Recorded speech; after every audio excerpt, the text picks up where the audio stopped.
তো গাইস দেখতে পাচ্ছ তোমাদের বৌদির আজকে শরীর টরীর ভালো নাই গাইস। এই ঠ্যাং পাগুলো ব্যথা করছে নাকি? হ্যাঁ, ঠ্যাং পা ব্যথা করে, আমার মাথা ব্যথা করে। তোমাদের বৌদি দেখতে পাচ্ছ ঠ্যাং পাগুলো মায়ের সাথে খুব ব্যথা করে, টিপিয়ে দেওয়ারগুলো লোক নেই। আর দেখতে পাচ্ছ ওদিকে আমার মেয়ে ঘুমায় আছে, তোমাদের বৌদিকে বলে ঠ্যাং পাগুলো ব্যথা করছে। কি বলবো গাইস, তোমাদের বৌদি শুকাই গেছে আগের থেকে, ক্রিম মাখছি ক্রিম।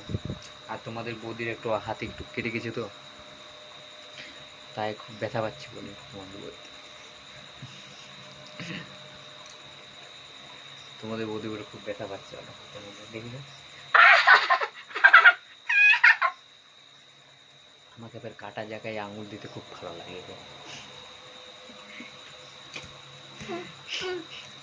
ঘুষিগুলো খা।